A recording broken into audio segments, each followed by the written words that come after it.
With the 1-week break over for Tensura Season 3, we'll be seeing the continuation of the Tempest Founders Festival in the recent episode 18, which is aptly titled The Flood of Visitors, since Rimuru will be busy meeting with the various foreign dignitaries and royalties that have come to visit. And of course, there were some elements from the light novel that were not showcased in the episode, so I'll be providing a detailed look on the contents that were unfortunately removed, such as a few minor conversation points that were not mentioned during King Gazel and the Blumund King's meeting with Rimuru, along with a slight difference in the interaction which occurred at the Freedom Academy. As usual, a spoiler warning for anyone that hasn't watched the episode yet or might find the information I mentioned in the video to be spoilers. And if you enjoyed the video, don't forget to leave a like, subscribe to the channel and share with your friends. To start, episode 18 will be continuing from where episode 17 ended, and it still covers the events found in chapter 1 of the volume 9 light novel just before the eve of the Founders Festival. And even though Rimuru has finished with the reception ceremony and preparations for the festival was all but finished, his schedule was still fully packed, having to now meet with the foreign dignitaries and representatives that have arrived in Tempest. And prior to Rimuru's first meeting, there was a brief sequence in the light novel which wasn't included into the episode, where he explains how the town was full of visitors that not only comprise of prominent figures and royalties, but merchants and average people as well, who have all come to enjoy the festival. He even revealed that despite having a wider road leading into Tempest, it still wasn't enough to prevent congestion on the highway. But besides that, Rimuru was also worried that the accommodations were not enough for the influx of people, but thanks to Miao's and Riga's planning, they were able to provide proper living arrangement for all the visitors regardless of their social status. Furthermore, the sequence where Rimuru was getting ready to meet with the dignitaries and royalties was not shown in the episode, but to explain, in the light novel, Rimuru decided to meet them in his humanoid form rather than his slime form because it was more important to show wealth and power for humans as compared to monsters and margins. Also, Rimuru only had both his secretaries and Riga present for the meeting since everyone else was still busy preparing for the festival, but another reason is to avoid making people he meets feel nervous and scared. With that said, the first meeting Rimuru had was with the King and Queen of Blumund, where he would thank them for helping Yom in overthrowing the Farmer Kingdom, but following the conversation about the relationship of Blumund and Tempest, there was actually a sequence in the light novel where the king was worried about the treaty with them being compromised because Viscount Gazel was involved with the enslavement of the inhabitants from the Great Jura Forest, so he feared that Rimuru would be angered by this. However, because the king has already punished the former Viscount by depriving Gazel of his title and wealth, along with exiling his entire family from the country, Rimuru saw no reason to pursue the issue further. It was for this reason why the king would ask Rimuru whether or not their treaty was still intact in the anime, so it was weird they removed this particular point since it provides context to the king's statement that we see in the episode. Nonetheless, the rest of the conversation involving Rimuru's secret grand project and explaining to the king what he has planned for the future of Blumund will happen accordingly with the light novel.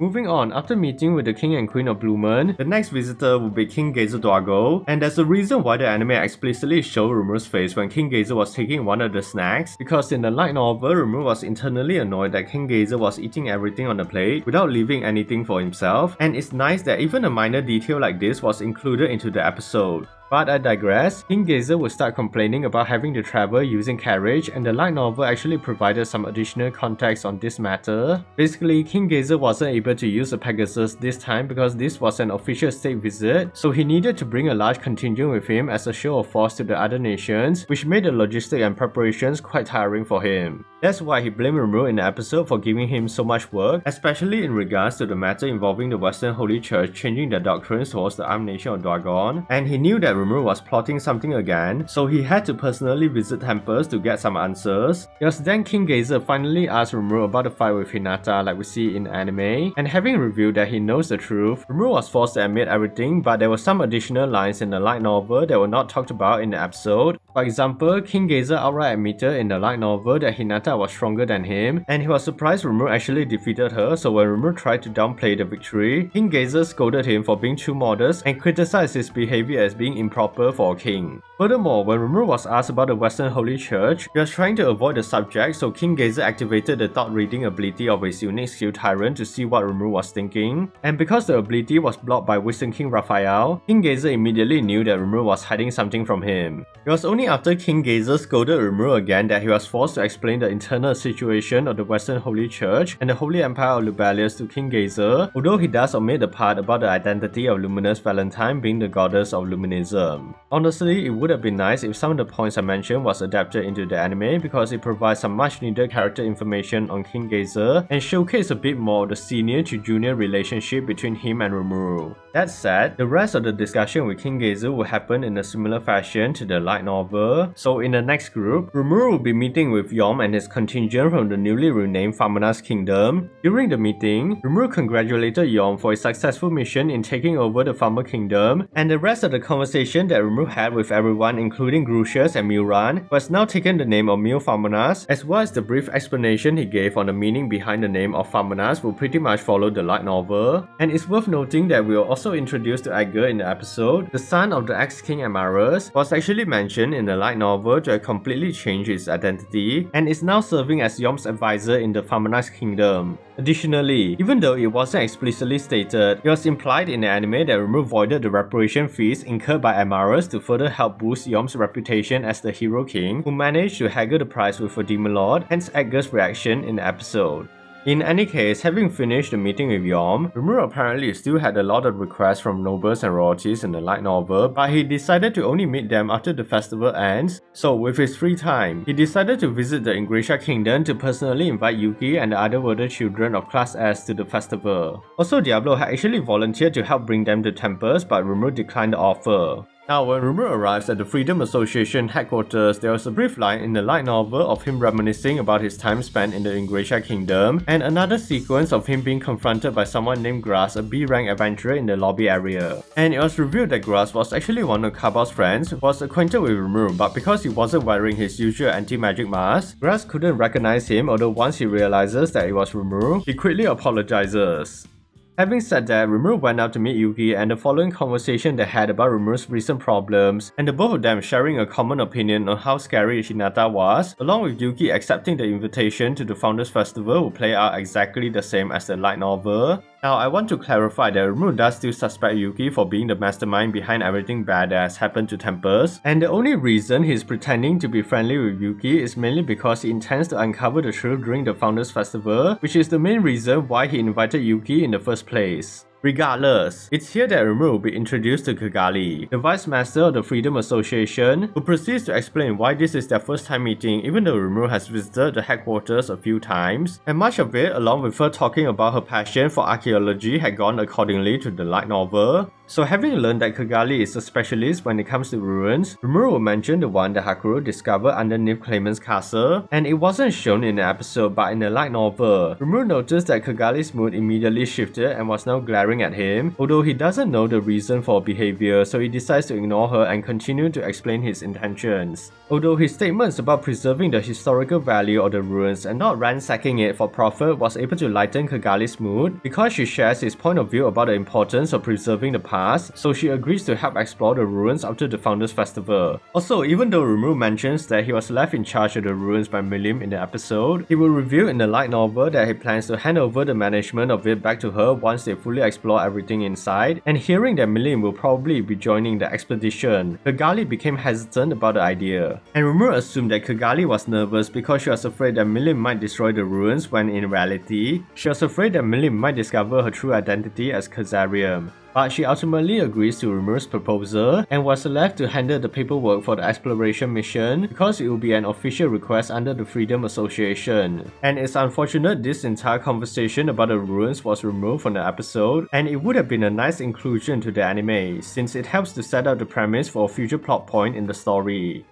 Anyways, Rimuru and Yuki soon left for the Freedom Academy where they will be greeted by the other wooden children of Class S, with much of their interaction happening in a similar way to the light novel. Now, as the children were packing their things, this will inform Rimuru about the progress of their studies, and in the light novel, the conversation they had was longer, and there was another teacher present, a retired adventurer by the name of Klaus, who was mainly responsible for teaching the children more practical things like swordsmanship and combat training. So to explain, he and Klaus were requesting for Yuki to find better teachers for the children because now that they have surpassed the both of them in terms of skills and strength, they no longer have the capabilities to teach the children, and if they continue being their teachers, it will be detrimental to the potential growth of the children. So Rimuru proposes to have the children study in Tempest since he has plans to open a school, and with the number of talented subordinates that he has, he can easily provide a proper education for them. However, Rimuru does point out that only being around monsters and margins, along with the fact that he doesn't have anyone to teach them how to fully harness and control the elemental spirits they contracted with, it might hinder their communication skills and overall potential. That's why Rimuru and Yuki decide to ignore the matter for now, but they did contemplate about having Hinata or the Holy Knights teach them elemental control.